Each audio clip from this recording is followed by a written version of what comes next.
यहाँ पर हम सभी आचार्य गुरुदेव की परम अध्यात्म रस से पूरी उस वाणी को प्रणशाल ग्रंथ और उसके ऊपर लिखी गई पूज्य गुरुदेव के द्वारा रत्नात्रय वर्णनी टीका के माध्यम से हम सभी उस मिथ्यात्व को हनन करने वाले सम्यक दर्शन गुरु की महिमा का व्याख्यान सुन रहे हैं। आचार्य भगवान कह रहे थे, जैसे सूर्य उदित होता है तो प्रकाश के साथ साथ आतप भी होता है, युगपत होते हैं। वैसे कहा गया इस जीव के लिए जब जब सम्यक दर्शन की प्राप्ति होती है, नियम से उसका जो ज्ञान कहा जाता है वो कौन सा कहलाता है? सम्यक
सही हो जाती है।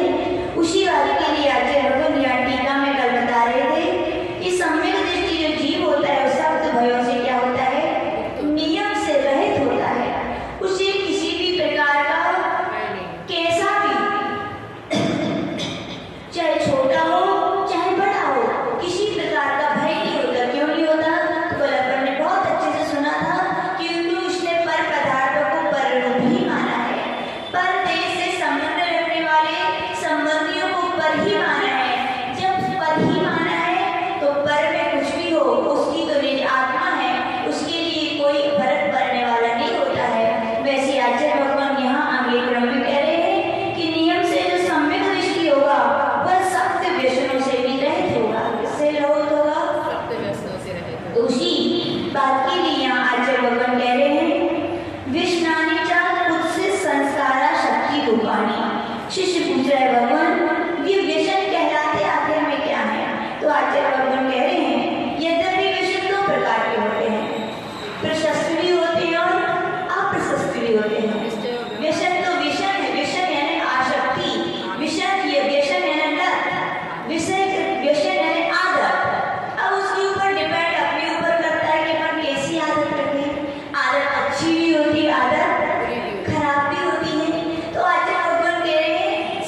छिप छिप कर। कैसे? पहले क्या करता है? सबके सामने ही पीता है। पहले व्यक्ति पीता है तो छिप के पीता है, कोई देख ना ले। ऐसे एरिया में पहुंचेगा और धीरे से जलाएगा और क्या करेगा? फूकेगा। और फूकने में कैसा लगा उसे? आनंद आया। कुछ तो लगा उन्हें। क्या लगा? कुछ तो है बात, तभी तो इतने सारे लोग पीते हैं। और वो व्यक्ति एक बार छुप के पीता है, किसी की नजर पड़ जाए, उससे पूछे क्यों भैया तुम पी रहे थे? तो बोले हाँ पी नहीं रहे थे, तो देख रहे थे। वास्तविकता में है क्या चीज? और व्यक्ति की वो आदत क्या हो? आसक्ति होगी। धीरे धीरे क्या बढ़ती जाती, इतनी बढ़ जाती, इतनी बढ़ जाती। फिर उससे कहो भैया बीड़ी छोड़ दो, तो क्या कहता है? हम बीड़ी अब नहीं छोड़ सकते। खाना पीना छोड़ सकते हैं लेकिन बीड़ी नहीं छोड़ सकते। उनकी श्रीमती ने कहे छोड़ दो, तुम्हें कहेंगे तुम्हें छोड़ देंगे लेकिन बीड़ी नहीं छोड़। इतनी आसक्ति हो जाती है। और वो बीड़ी हमारे लिए कहाँ? शौक से किसकी ओर ले जाती है? मौत की ओर। कैंसर हॉस्पिटल जाओ, अरे फिर रोते मिलते हैं, क्यों भैया क्या हो गया, क्यों रो रहे हो? तो ये कहते हैं क्या? शौक की यात्रा है ये, कि अब ये मौत की कगार पर खड़े हैं। सारे परिवार के लोग रोते बिलखते हैं। हम लोगों ने तो कोई अनुभव देखे हैं कि ऐसे ऐसे लोगों को जब कैंसर होगा 30-30 साल 35 साल की उम्र में, बीवी है, 2-2 3-3 बच्चे हैं, कोई कमाने वाला नहीं है घरों में, और क्या वे हॉस्पिटल में भर्ती हैं, मौत की कगार पे खड़े हैं। वो तो मौत की कगार पर खड़े से खड़े ही, लेकिन बिना मौत के उसके बच्चे और बीवी तो रो रो के मौत की मारे मारे। ऐसी हालत देखी है। और जब मर जाते हैं वो व्यक्ति, जिनका मरण हो जाता है, उसके बाद देखो उस परिवार की हालत कैसी दुर्दशा हो जाती है। तो आज यही कहते भैया ऐसे शौक जो मौत की ओर ले जाए, उनसे तो अपन को क्या रहना चाहिए? दूर रहना चाहिए। तो आचार्य भगवान कह रहे हैं ऐसे, यही कह रहे हैं कुत्सित संस्कार। कौन से संस्कार? कुत्सित संस्कार जो हमारे लिए मौत तक ले जाए, या कहें हमसे संबंध रखने वाले प्राणियों के लिए बिना मौत के ही जो मार रहे, वे क्या कहलाते हैं? व्यसन कहलाते हैं। अब एक और प्रश्न उठता है, क्या व्यसन क्या कम पढ़े लिखे व्यक्ति करते हैं क्या? नहीं नहीं, सब कोई भी करता है। व्यसन आचार्य भगवान कह रहे हैं एक श्रेष्ठ चारित्रवान व्यक्ति भी यदि अपने चारित्र से गिरने में यदि हेतु कहा गया तो बुरी आदत पड़ी गई। क्या कही गई? एक बुरी आदत पूरे सारे चारित्र पे पानी फेर देती है। चारित्र का निर्माण होता कैसे है? अच्छी आदतों से। चारित्र का निर्माण आचार्य से पूछा कैसे होता है, तो उनका वॉच को वॉच कर लेनी चाहिए। क्या कर लेनी चाहिए? वॉच को वॉच। वॉच यानी क्या होता है? वॉच यानी घड़ी, और वॉच यानी देखना भी होता है। बोले वॉच को वॉच जो व्यक्ति करे, वे नियम से एक अच्छी चारित्र का निर्माण करते हैं। वॉच की स्पेलिंग क्या होती है? WATCH। बोले वॉच को वॉच करने वाले व्यक्ति एक अच्छे व्यक्तित्व का भी निर्माण करते हैं, और वे चाहते हैं बुरे व्यक्तित्व का भी निर्माण। W में वॉच का पहला शब्द क्या है? W यानी वर्ड्स। वर्ड्स यानी शब्द, यानी कि हमारे जीवन में अच्छे व्यक्तित्व के निर्माण के लिए शब्द भी बहुत उपयोगी वस्तु है कि नहीं है? शब्द तो शब्द होते हैं कहने के लिए, लेकिन बोलने का तरीका हो जाए तो एक शब्द घाव करते और एक शब्द अमृत का काम करते करते नहीं। दुनिया में कहा जाए सबसे मीठा क्या होता है? बताओ क्या होता है? तो यदि पूछा जाए तो ज्यादातर यही कहते हैं रसगुल्ला मीठा होता है,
एक्टिविटी, अपनी क्रियाएं जो अपने लिए अपने धर्म को ऊंचा उठाने वाली है, वो क्रियाएं मौन से भी की जाए, बिना बोले भी की जाए। उससे क्या होता है?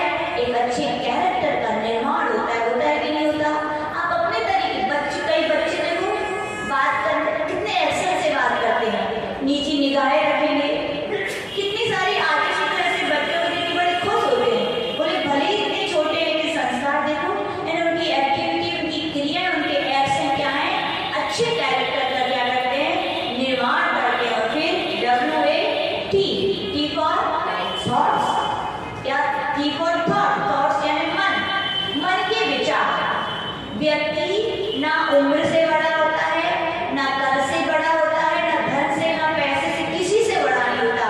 व्यक्ति बड़ा माना जाता है तो किससे? विचारों से बड़ा माना जाता है। कई बार बहुत बड़े बड़े आलीशान महल वाले व्यक्ति होते हैं, लेकिन दिल उनका छोटा सा इतना छोटा। कोई 4 लोग आ जाए तो सीधी कह देते हैं हमारे यहाँ कोई है नहीं, अब व्यवस्था नहीं हो पाएगी। किसकी है ये? विचारों की संकीर्णता है। और एक गरीब व्यक्ति भी, आज इसकी कहानी सुनाते हैं। एक गरीब व्यक्ति रात के जंगल में उसकी झोपड़ी थी, और एक बार क्या हुआ, एक बार एक सेठ जी की दुकान से वही व्यक्ति निकला। वो बहुत बीमार था। एक ग्रामीण व्यक्ति क्या था, बहुत बीमार था।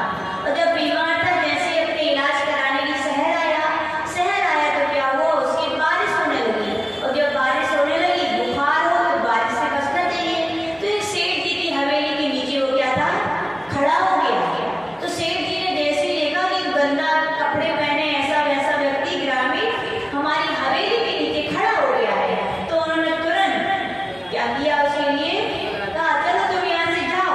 उसने बहुत बेबी, सेठ जी अभी मैं चला जाऊंगा, बीमार हूँ, बुखार है और पानी नहीं लग जाएगा तो पीऊं। लेकिन सेठ जी ने एक नहीं सुनी, धक्का मार के उसके लिए क्या किया, भगा दिया। वो तो भग गया। लेकिन एक दिन की बात है, सेठ जी किसी गांव में से जा रहे थे और उस दिन रात्रि हो गई, और रात्रि हुई और बारिश होने लगी, बारिश हुई, लाइट चली गई। अब सेठ जी जंगल का रास्ता घबरा रहे, क्या किया जाए। तो उनके लिए बहुत दूर से एक दीपक की रोशनी दिखी। क्या दिखी? तो उन्हें लगा कि लगता है कोई ना कोई जंगल में झोपड़ी या घर है, तभी ये दीपक की रोशनी आ रही है। तो वे पहुंच गए वहीं, और वहां पर वो एक झोपड़ी में एक पति और पत्नी रहते थे। कौन रहते थे? पति और पत्नी रहते थे। और बिजली कड़क रही थी, भारी बारिश हो रही थी। सेठ जी कहाँ पहुंचे? झोपड़ी के पास पहुंचे, और वहां पति और पत्नी आपस में बातें कर रहे थे। देखो इतनी भयंकर रात्रि है कि ऐसा पानी हो रहा है, क्या हो रहा होगा गरीब लोगों का। सोचिए, क्या जीवों की परिणति देखिए, खुद भी गरीब है लेकिन चिंता कर रहे हैं कि क्या हो रहा होगा गरीबों का। इतनी दया करुणा से भीगे रहते वास्तविकता में अभी भी। आज जैसे सुनाते हैं हम लोग के क्षेत्रों के चतुर्मास होते हैं, द्रोणगिरी जी, श्रियांशगिरी जी, तो वहाँ समाज तो है नहीं है। 7 किलोमीटर सलेहा है तो 30 किलोमीटर गुनौर है, ऐसे दूर दूर समाज हैं। जब बारिश होती है तो घरों में बैठे लोग यही कहते, बेटा एक बार देख आओ गाड़ी से क्यों, महाराज वहाँ जंगल में है, पता नहीं पानी कमरा में ना आ गया हो, पता नहीं कोई दिक्कत ना कोई जानवर ना, तुम चले जाओ। यानी घर में बैठे भी उनको क्या होती है, चिंता होती है। तो दोनों पति पत्नी वहाँ पे यही चिंतन कर रहे थे कि क्या कोई वहाँ ऐसी भीषण ठंडी में और बारिश हो रही रात्रि है, पता नहीं क्या हो रहा होगा। इतने में क्या खटखट की आवाज आती। बोले कौन है? बोले कौन है? बोले एक राहगीर हूँ, अंधेरा है, रात्रि पानी गिर रहा है, बोले हम आना चाहते हैं। तो इतने में क्या हुआ, वो दीप ने गेट खोला तो दीपक क्या हुआ, बुझ गया। दीपक बुझ गया तो क्या हुआ, सेठ जी ने कहा मैं अंदर आ सकता हूँ क्या? कितना उदार व्यक्ति, और एक छोटी सी झोपड़ी थी, उसने कहा हाँ क्यों नहीं, और बिठा लिया। और उसने बिठा लिया, दूसरा गेट बंद किए, और फिर से कोई और गुजरा तो उसने फिर नॉक किया कि खोलो यहाँ कोई है क्या। तो कहा जाता है कि उसने इतने व्यक्तियों को अंदर अपने घर में बैठा लिया कि उसके बैठने के लिए। तो उसकी पत्नी चिड़चिड़ा के बोली देखो इतनी बड़ी रात है, कैसे गुजारेंगे, तुमने कहा था सोएंगे नहीं, ठीक है सबको बिठा लिया, एक एक करके तुमने सबको बिठा लिया। अब यदि कोई आया तो तुम तो मना कर देना, क्या कर देना, मना कर देना। और बोली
क्या हो गए?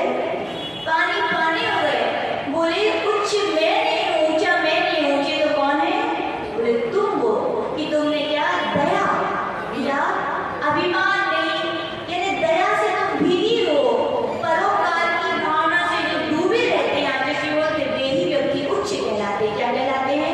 अपने लिए तो दुनिया जीती है कि नहीं? अपने लिए और अपनों के लिए। किसके लिए? अपने लिए और अपनों के लिए तो दुनिया क्या अपने जानवर पशु पक्षी भी जीते हैं।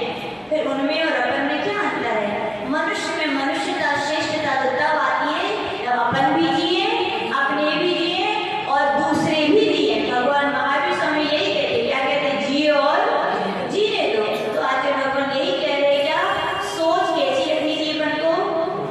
बहुत ऊंची। देखो जो व्यक्ति जैसा करेगा उसको तो वैसे ही फल मिलना ही है। अपन क्यों किसी के बारे में बुरा सोचें? और एक कहावत भी है, कौओं के कोसने से ढोल थोड़ी बनते हैं। अपने बुरा सोचने से किसी का बुरा होने वाला नहीं है। क्यों कोसते हुए? अपन तो क्या करो? उच्च भावना रखो। क्या करो? उच्च भावना रखेंगे तो पुण्य किसको मिलेगा? अपने लिए। और निम्न भावना रखोगे तो पाप किसको मिलेगा? अपने लिए। तो आज भगवान यही कहते हैं, जीवन में एक अच्छे चारित्र का, अच्छे व्यक्ति का निर्माण करना है। भले ही आपके पास कुछ नहीं हो, लेकिन क्या रखो? केवल विचार उच्च रखो। देखो आज दुनिया संतों को क्यों पूछती है? क्या है उनके पास? कहने को कुछ भी नहीं है, लेकिन दूसरी तरफ देखो सब कुछ उनके पास है। क्यों? क्योंकि तीन लोग की संपदा में उनके चरणों में तृण की तरह उन्होंने छोड़ दी है। तो आते भगवान के उच्च विचार है।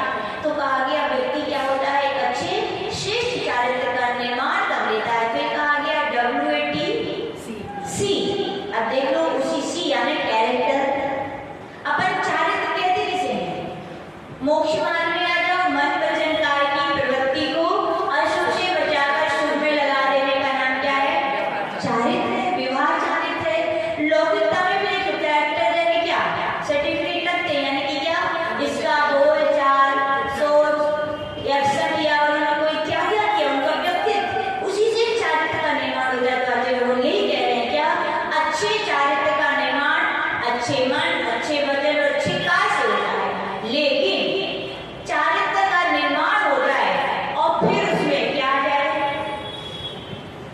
H for habits. हैबिट्स यानी आदत। और आदत अच्छी भी है और बुरी भी है। अच्छी आदतें अपनाओगे तो कौन सी चारित्र का निर्माण होगा? शुभ चारित्र, अच्छे चारित्र। और खराब आदत हो गई तो खराब, पूरा कैरेक्टर पर क्या होगा? यानी सब पर पानी भर गया। कहा गया बहुत सारा दूध लाए, खूब बढ़िया मेवा मिष्ठान मिलाया, क्या निचोड़ी? एक बूंद क्या निचोड़ी? नींबू की।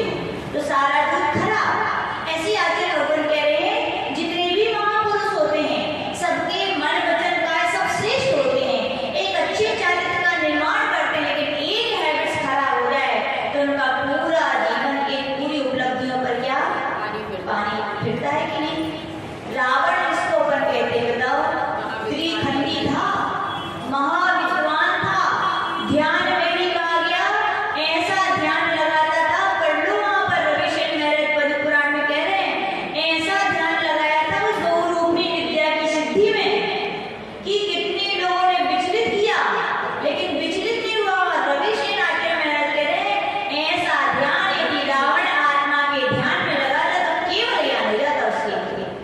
यानी कि ज्ञान भी था, क्योंकि बिना ज्ञान के ध्यान की सिद्धि होती नहीं है। ज्ञान भी था, ध्यान भी था, और इतना बड़ा त्रिखंडी था। त्रिखंडी यानी राजा, तीन खंड पर शासन करने वाला। और जो शासन करने वाले होते हैं उच्च विचार भी रखते हैं, भाषा भी श्रेष्ठ होती है, काल की चेष्टाएं भी सुनी थी। त्रिखंडी था, लेकिन फिर भी एक अच्छे चारित्र का निर्माण भी किया था उसने। लेकिन क्या? एक बुरी आदत है। क्या? एक बुरी आदत कर भी नहीं पाया पूरी, केवल भावनाएं ही बनाई थी उसकी। सीता के प्रति बुरी दृष्टि देखी थी, रखी थी। उसका परिणाम क्या हुआ? मर करके नरक गया सो गया। आज की दुनिया में कोई उसका नाम लेना भी पसंद नहीं करता, और रखना तो दूर की बात है। दूर की बात है। बताओ, क्या उसके पिता ने जब रावण कितना सोच के रखा होगा नाम? रावण रखा था क्या? नहीं। क्या था उसका नाम?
इसकी बहुत बड़ी व्याख्या अपन कह देते, कहना बात एक अलग है, लेकिन सिद्धांत लगाना एक बात क्या है, अलग है।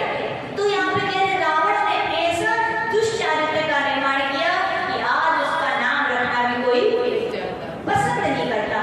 और देखो दूसरे राम हुए, वो भी बलभद्र थे या कहे त्रिकंडी के भाई थे, वैसी बराबरी में वो था, सब कुछ था, उनके बाद भी अच्छा मान, अच्छे वचन, अच्छे कार्य, अच्छे चारित्र का निर्माण किया था। लेकिन आज सब लोग उनका हर व्यक्ति ना मंदिर बने, क्यों बने? उनकी एक ही मर्यादा ने उनके लिए इतना पूज्य बना दिया। किसने? मर्यादा पुरुषोत्तम कहा जाता है। एक स्त्रीत्व की रक्षा के लिए रावण से लड़ने भी चले गए, ये भी मर्यादा थी। और यहाँ स्त्रीत्व धर्म पर लोग उंगलियां ना उठाएं, उसकी रक्षा के लिए भी अपनी पत्नी को भी त्याग दिया। इसके लिए एक स्त्रीत्व की केवल रक्षा के लिए कि दूसरे लोग ऐसे उंगलियां उठा ना पाए, इसीलिए उन मर्यादा पुरुषोत्तम कहलाएगी मर्यादाओं को। आज इसी हम लोग से हमेशा बोलते हैं प्रभावना करो या ना करो, लेकिन मर्यादाएं हमेशा बनाए रखना।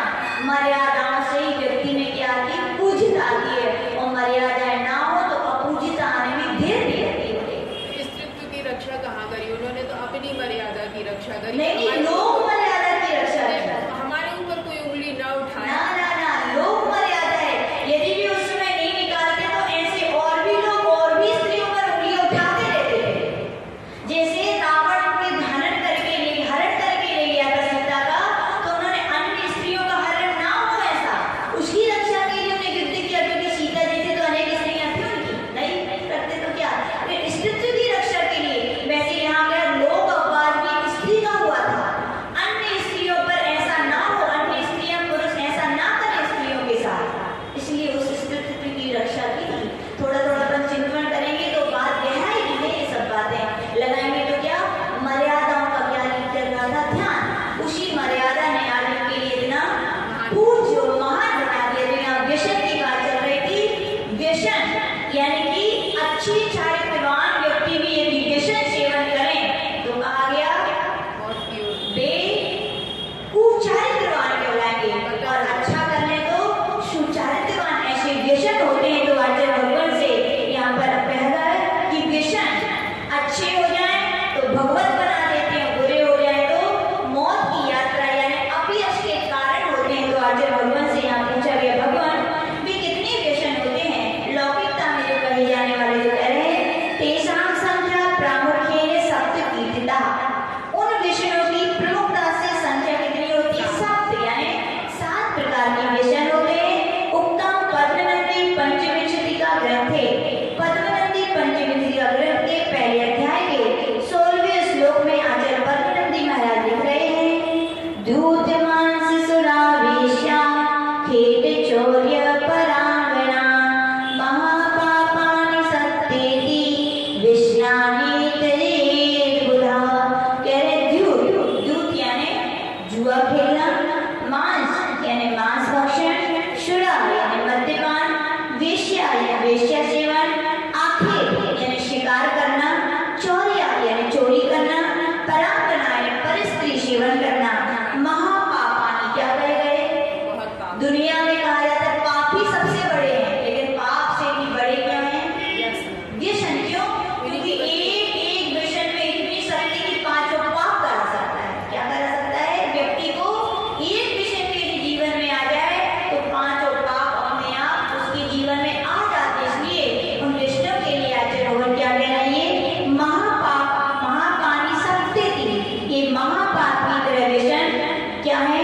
7 होते व्यसनानि त्यजेत बुधा, और बुधा यानी बुद्धिमान लोग क्या करें? उनका क्या करें? इसकी विशेष व्याख्या पर कल सुनेंगे। जो ये